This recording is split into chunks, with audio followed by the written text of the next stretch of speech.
On pensait qu'il serait le patron le plus puissant des services secrets algériens. On pensait qu'il allait devenir l'un des directeurs de la DGSI algérienne qui va rester le plus longtemps dans son poste. On pensait qu'il allait même être promu coordinateur des services secrets algériens, un poste qui est resté vacant depuis avril-mai 2019.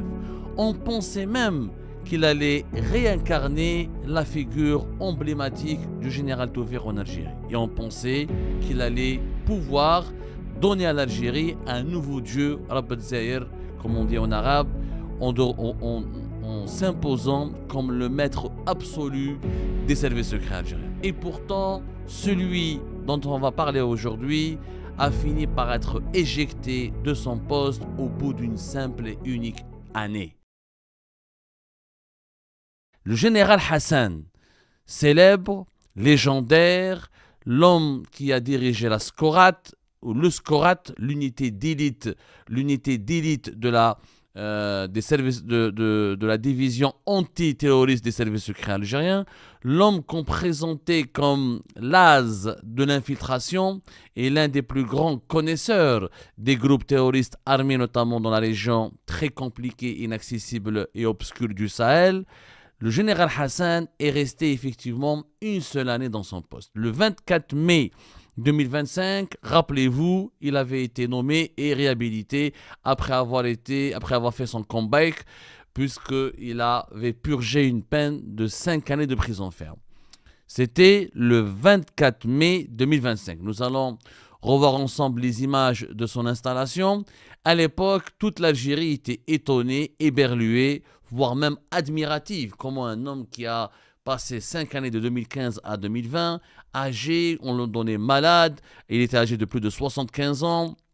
On pensait qu'il allait être enterré définitivement après le départ et la mise à la retraite de général Tofir. Et le général Hassan a fait son retour. C'était la grande revanche.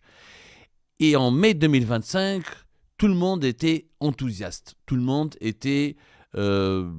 s'attendait à des chamboulements majeurs ou à des changements révolutionnaires au plus haut sommet de l'État algérien. Pourquoi ? Parce que le général Hassan, comme je le disais dans mon introduction, il incarnait le génie machiavélique de l'ère du général Tofir.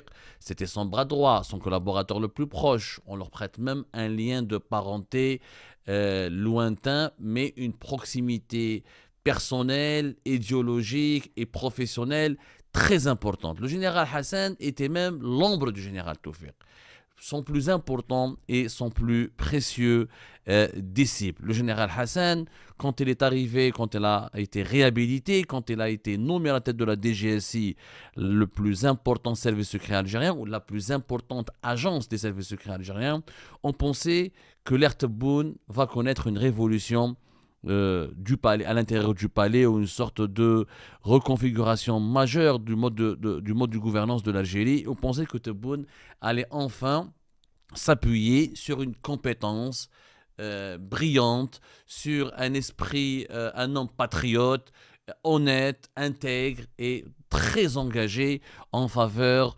de la défense de la sécurité nationale, mais surtout aussi en faveur d'une gouvernance intelligente et intelligible, alors que jusque-là, l'Algérie de Tebboune, ou l'avènement du système Tebboune, a été uniquement marqué par la répression, la logique musclée, la persécution et la brutalité et l'étouffement des libertés publiques et individuelles. C'est finalement la grande déception. Le général Hassan n'a pas pu rester plus d'une année.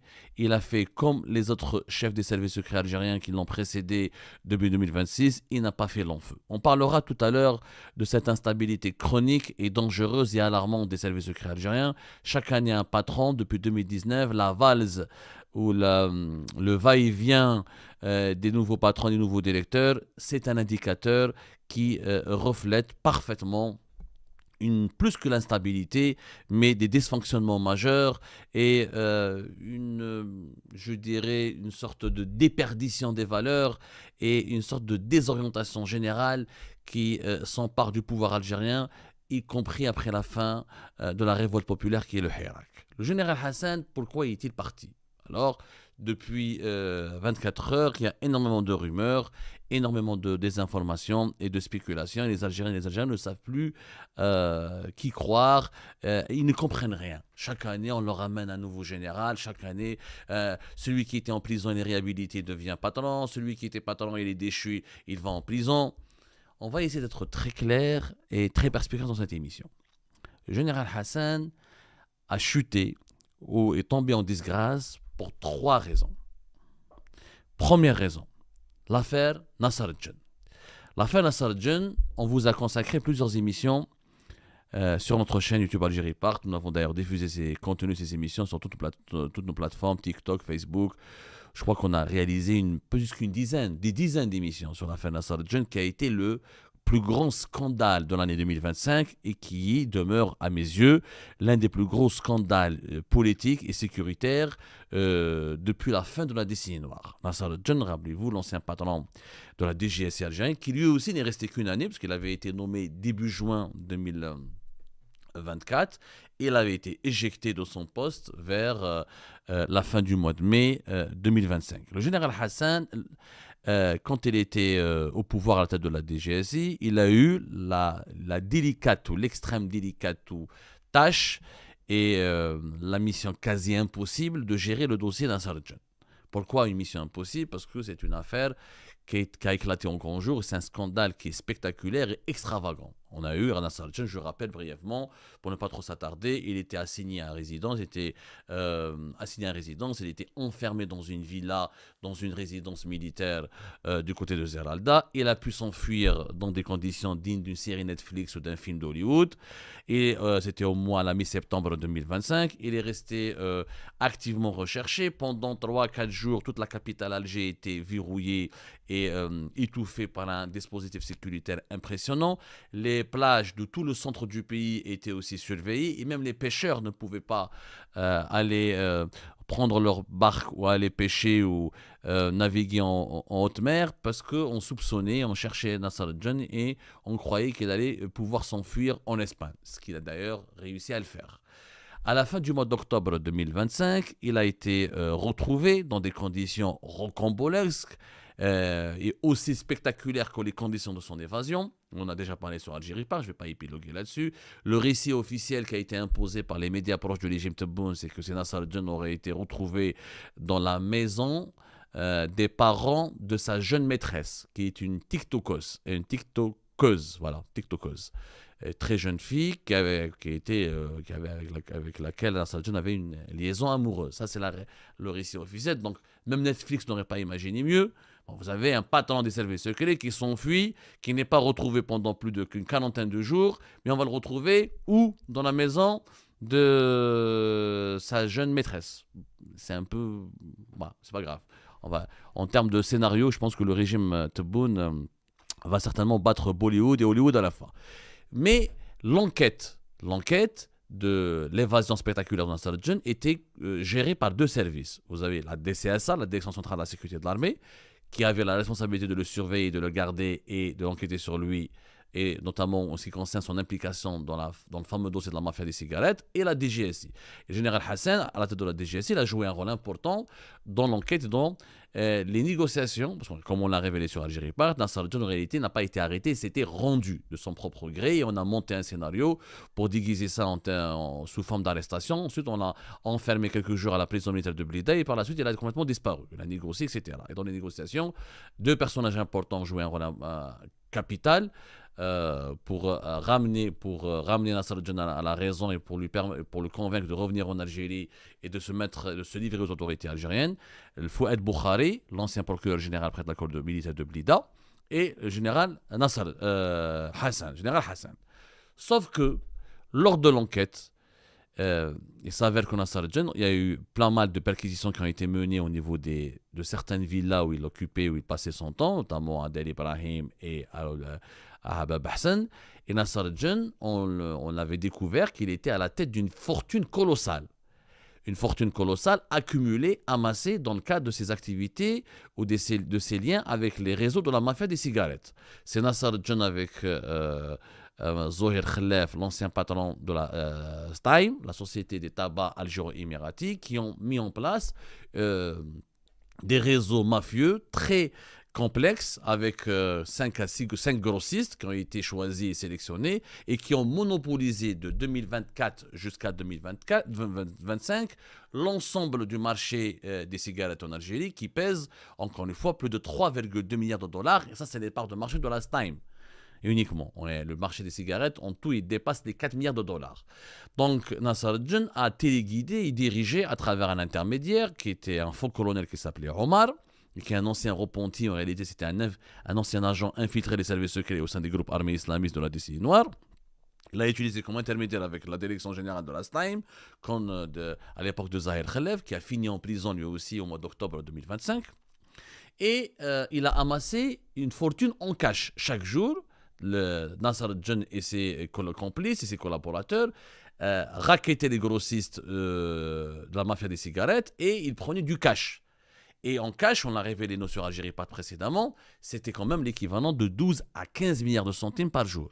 La part, rien que la part, les investigations de la sécurité militaire ont abouti à des conclusions extraordinaires, extravagantes, puisqu'on a découvert que rien que la part personnelle de Nasser al-Jinn était de 2 milliards de centimes par jour. Vous imaginez, sur une année, ça fait des dizaines, des centaines, des milliers de milliards. C'est une fortune colossale. Nasser al-Jinn cachait une partie de ce cash dans des villas, dans des sous-sols, dans des abris, dans des hangars, dans des cachettes secrètes. Et il convertissait même une partie de ce cash en devises pour le faire évader à l'étranger. C'est pour constituer un patrimoine et une fortune colossale à l'étranger, notamment en Espagne.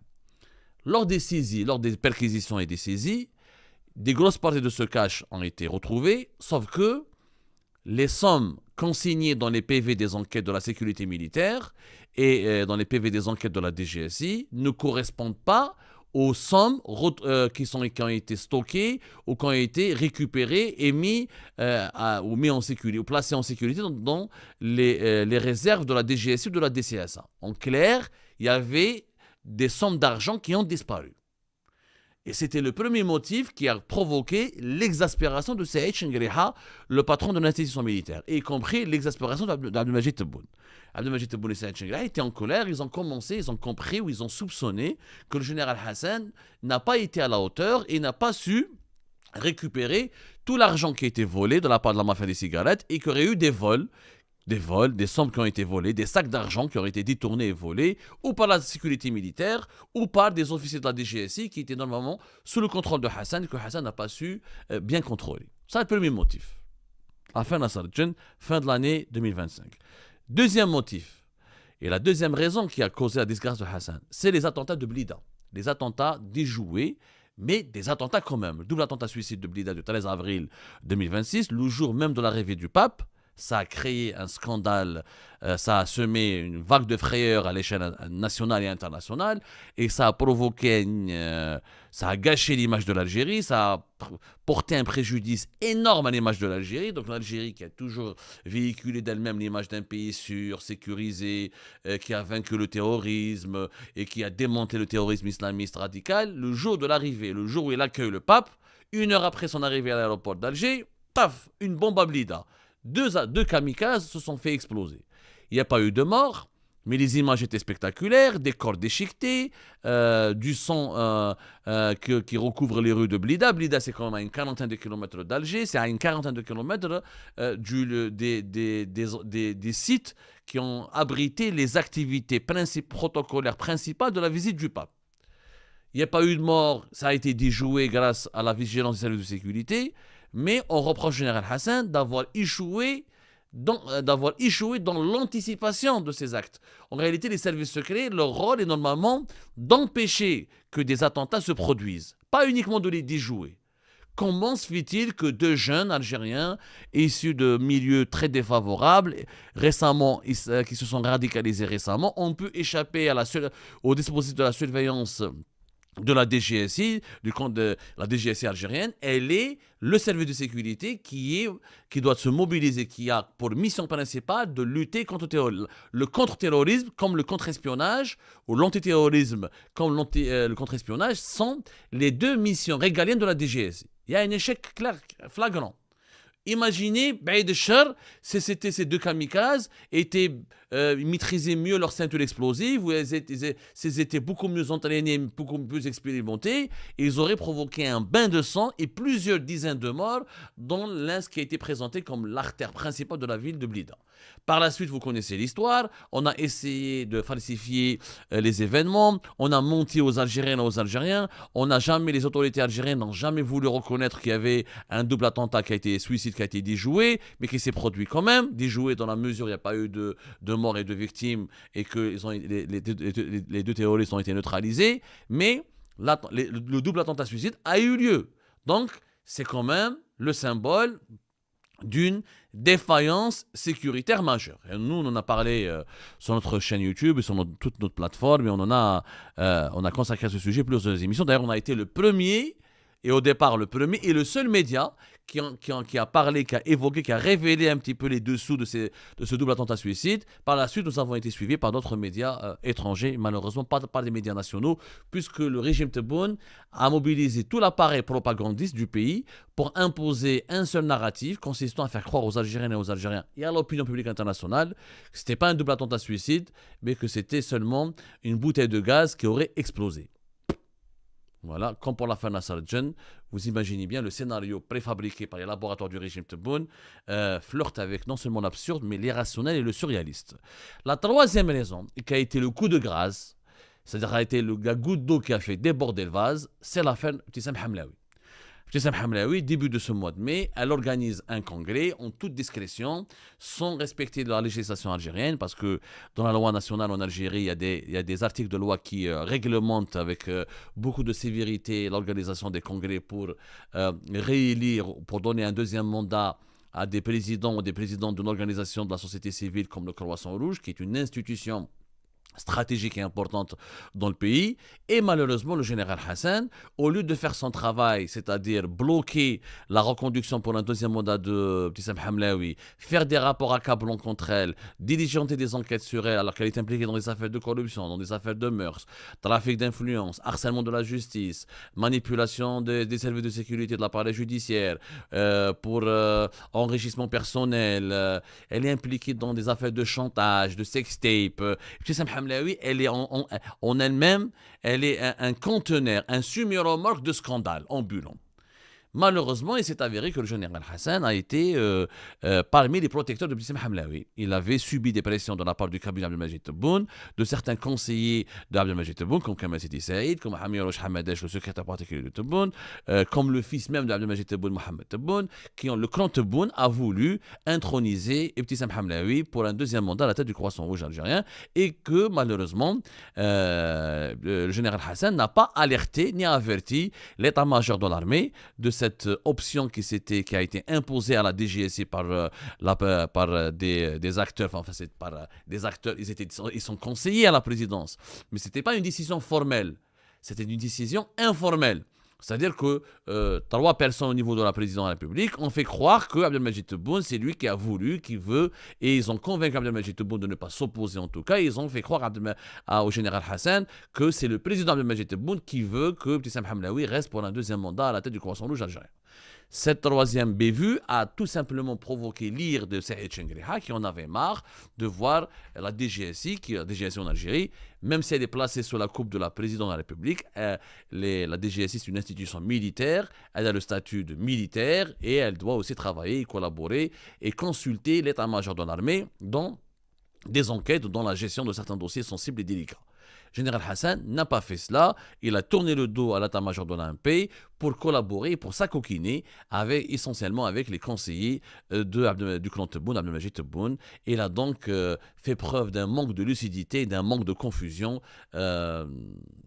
étonnant et incroyablement étonnant, je dirais, pour la nombre de la trempe de Général Hassan et de l'expérience du Général Hassan. Comment quelqu'un qui a été l'un des plus grands cerveaux de l'infiltration des groupes terroristes en Algérie et qui a été l'un des plus grands génies de la lutte antiterroriste en Algérie a pu accepter d'être entraîné dans les combines des conseillers, de certains petits conseillers ou de certains conseillers civils, en tout cas de certaines personnalités médiocres et affairistes du clan Tebboune qui avaient des deals personnels, uniquement personnels avec Ibtissam Hamlaoui.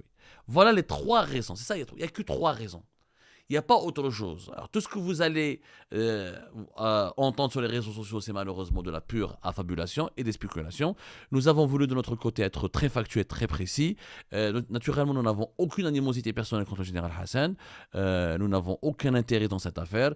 Notre seul souci, c'est de vous informer, de vous fournir une information fiable et véridique et de vous expliquer en quoi l'intérêt général du pays a été compromis ou menacé par malheureusement certaines configurations et certains comportements qui ont frôlé ou frisé le scandale. Comme ça, n'hésitez pas à partager cette émission massivement et à vous abonner à notre chaîne pour ne rien rater de nos prochaines révélations et enquêtes.